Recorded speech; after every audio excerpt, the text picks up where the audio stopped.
All right, so you're here with us. I bet you're looking to boost your spoken English. Right. Not just speaking correctly, but really sounding natural like a native speaker. Yeah, you want to be able to handle those everyday conversations with confidence. And let me tell you, there's one thing that can really make a difference. Idioms. Idioms, right? They're like those little phrases that add a spark to your language. But what exactly are they? Well, an idiom is a group of words, a phrase really, where the meaning isn't just the sum of its parts, it's something totally different. Like if you say someone's over the moon, you don't mean they're literally floating in space. Exactly. It means they're super happy. And the crazy thing is, English is full of these idioms. I mean, there are thousands of them, something like 25,000.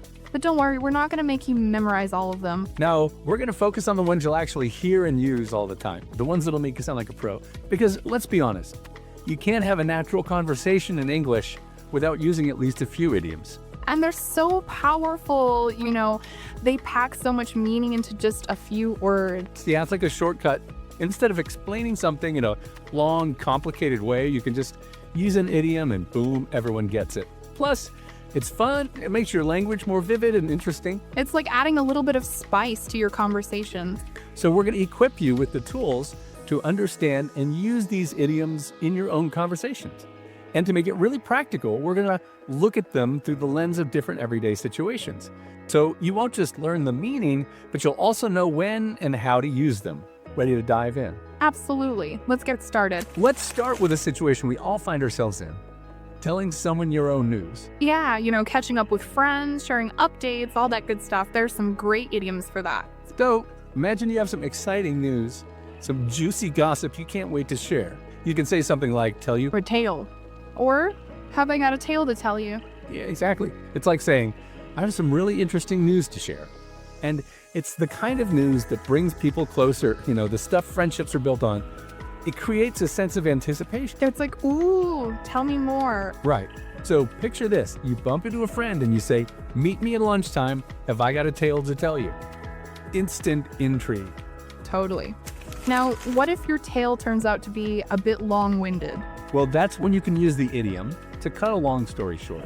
It basically means you're going to skip the unnecessary details and get straight to the point. It's like hitting the fast forward button. Exactly. So instead of boring your listener with every little detail, you can just say, to cut a long story short, we ended up going to that new restaurant and it was amazing. Concise and effective. And if you want to be even more concise, there's the idiom in a nutshell. Right. In a nutshell, yeah, it means you're summing up something in just a few words. Like, I had a meeting with my boss today, and in a nutshell, he approves my project. Agreed with means they share the same opinion. Simple and to the point. It's like cracking open a nut and getting straight to the good stuff. Sometimes, though, the news you want to share isn't just exciting. It's something that's been bothering you, something you need to get off your chest. Get it off your chest. Yeah, it means to talk about something that's been weighing on you. You have to confess something or express your feelings, and often it brings a sense of relief afterwards. Like a weight lifted. Exactly. So you might say, I had to talk to my friend and get some things off my chest. It's literally like something was physically pressing down on your chest, and by talking about it, you release the pressure. You feel lighter afterwards. Absolutely. Okay, now let's say you're waiting for some news, but you're not very optimistic about it. Not holding your breath. Exactly. Not holding my breath means you don't really expect something to happen, even though people might be saying it will. It's like saying, I'll believe it when I see it. It's a bit skeptical, but also realistic. Totally. Like if someone says, I heard we're getting a raise next month, you might reply with, yeah, I'm not holding my breath. It's a way of saying you're not getting your hopes up. Right. And sometimes when you're sharing news, especially bad news, you need a bit of support. Yeah, you need someone to listen and understand. That's when you might need a shoulder to cry on. A shoulder to cry on. It means someone who's there to comfort you and offer sympathy when you're feeling down. It's like having a safe space to let your emotions out. Like a friend who listens without judgment. Exactly. So you might say, she's been such a good friend to me, always giving me a shoulder to cry on when I need it. It's a beautiful image of someone offering support during a difficult time. It really is. Now let's switch gears and talk about idioms you might use when you're out and about. Experiencing the world, going places, seeing things. Right, so let's say you're out shopping and you come across something that's ridiculously expensive. You could say it costs an arm and a leg. Yeah, it costs an arm and a leg. That's a classic one. It means something is so expensive, it's almost like you have to give up a body part to afford it. Like those designer shoes you've been eyeing. Exactly. Those shoes cost an arm and a leg. I have to stick with my old ones. Or going to that concert cost us an arm and a leg, but it was so worth it. And sometimes it's not just expensive, it's downright unfair. That's when you might call it a ripoff. Or even daylight robbery. Delay robber. Yeah, it means you're being charged way too much for something that's not worth the price. It's like you being robbed in broad daylight. That's a strong image. Right. So you might say, that souvenir shop was a total ripoff. They were charging $10 for a bottle of water. It's a way of expressing your outrage at being overcharged. Totally. Now, think about those things that happen very rarely, once in a blue moon. Once in a blue moon, right. It's a great idiom. It means something happens very infrequently, almost never. Like a blue moon itself, which is a rare astronomical event. So if someone asks you, when was the last time you went to the gym? You could jokingly say, oh, once in a blue moon. I'm not exactly a fitness fanatic. It emphasizes how rare something is. And speaking of rare, what about things that are just never gonna happen? Then you might say, pigs might fly. It means something is completely impossible. As impossible as pigs flying. Like if someone says, do you think they'll ever finish building that new bridge? You could reply with, yeah, right, when pigs fly. It's a funny and emphatic way to express disbelief. It definitely gets the point across. And sometimes you might encounter things or people that are a little over the top. Right, a bit OTT, which stands for over the top. It means something is excessive, exaggerated, too much. Too much drama, too much flair, too much of everything. Exactly. So you could say, that movie was a bit OTT, the special effects were overwhelming, or his reaction was so OTT, I thought he was joking. It implies that something is exceeding the boundaries of what's considered normal or appropriate. It's like they're trying too hard. Now let's shift focus to talking about the news. Idioms often add a touch of informality to these kinds of conversations. All right, so you've heard some interesting news, maybe even a bit of gossip. You might say, you heard it on the grapevine. Heard on the grapevine, exactly. It means the information came from an unofficial source, like a rumor spreading from person to person, like a game of telephone. So you might say, I heard on the grapevine that there's going to be a company merger. Yeah, it implies that the information might not be confirmed, but it's definitely circulating. It's like an unofficial news network. Absolutely. Now, what do you think someone has completely misunderstood a situation? You could tell them they're Barking up the wrong tree. barking up the wrong tree, right? It means they're following the wrong lead, pursuing a mistaken line of thought. Like a dog barking at the wrong tree, thinking there's a squirrel up there when there isn't. Exactly.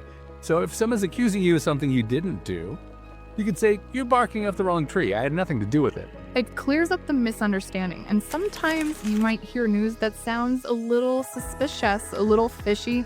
A bit fishy. That's a good one. It means something seems strange, questionable, not quite right. Like there's something hidden going on. Like if someone offers you a deal that sounds too good to be true, you might say, this seems a bit fishy. What's the catch? Exactly. It's a way of expressing your doubts and asking for clarification. It's like saying, I'm not so sure about this. Right. Nope. On the flip side, if you want to emphasize that your information is absolutely reliable, you could say you got it straight from the horse's mouth. Straight from the horse's mouth. Yeah, it means you got the information directly from the source, the person who knows it for sure. Like, if you want to know about a company policy change, you could say, I got it straight from the horse's mouth. I talked to the CEO. It's like getting the inside scoop. Absolutely. Okay, let's move on to dealing with uncertainty and ambiguity. We all encounter situations where we're not quite sure about something. Yeah. Like when you know a word, but you just can't remember it. That's Then you say it's on the tip of your tongue. on the tip of your tongue. Yeah, it's like the word is right there. You can almost taste it, but you just can't spit it out. The frustrating feelings. So frustrating. You're like, what's the name of that actor again? Huh, it's on the tip of my tongue. The common experience, we've all been there. Absolutely. And sometimes you might have to give an answer without having all the information.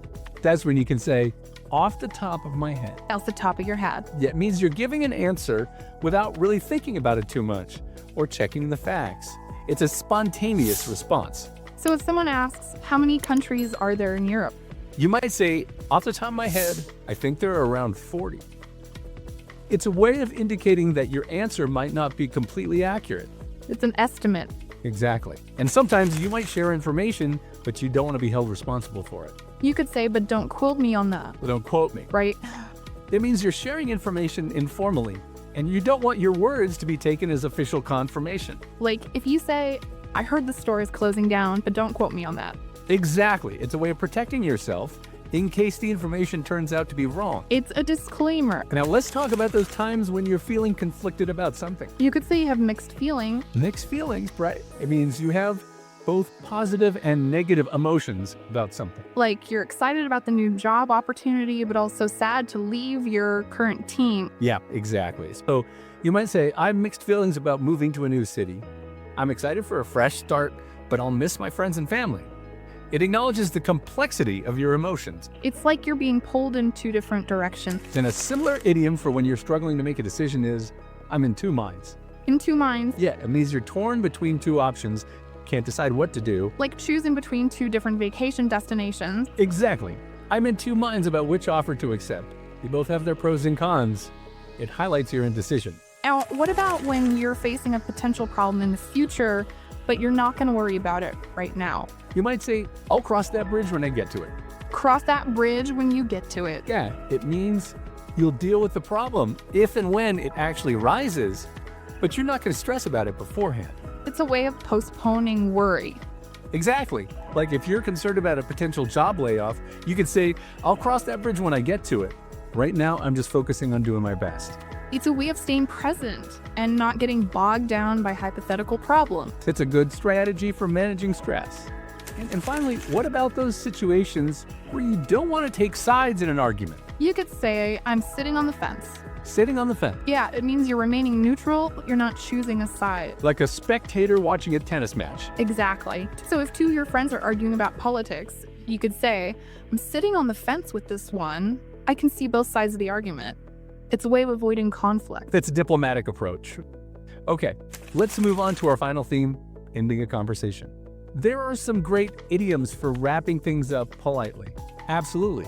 So if you need to let someone know you'll give them more information later, you could say, I'll keep you posted. Keep them in the loop. Exactly, like I'll keep you posted on the project. Progress.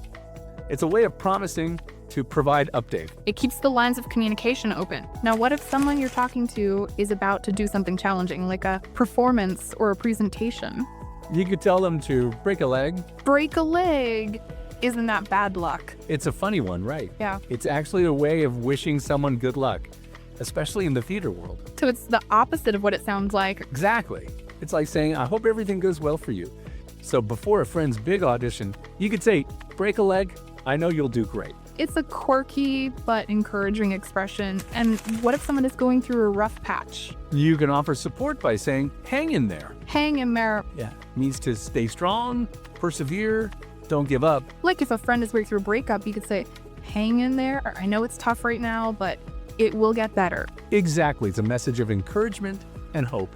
It's like saying, I believe in you. You can get through this. And finally, one of the most common idioms for ending a conversation, especially after a good time, is time flies. Time flies when you're having fun. That's the full phrase, but people often shorten it to just time flies. It's a way of expressing that time seems to pass quickly when you're enjoying yourself. Like when you're having a great conversation and suddenly realize it's gotten late. Exactly. So you might say, wow, time flies. I didn't realize it was so late. I should probably head home. It's a polite way to signal that it's time to go. So as we've seen, idioms really are an essential part of spoken English. They add so much color, personality, and nuance to your language. They're like little treasures that enrich your communication. And the best way to learn them is to immerse yourself in the language. Listen to native speakers, watch movies and TV shows, read books and articles. You'll start to pick up on these idioms naturally. And the more you use them, the more confident and fluent you'll become. It's like adding a secret weapon to your language arsenal. You'll not only understand English better, you'll also sound more natural and engaging. And who knows, maybe you'll even start to notice how idioms shape the way people think and express themselves in your own language. That's something interesting to consider, isn't it? Thanks for joining us. It's been a pleasure. Until next time.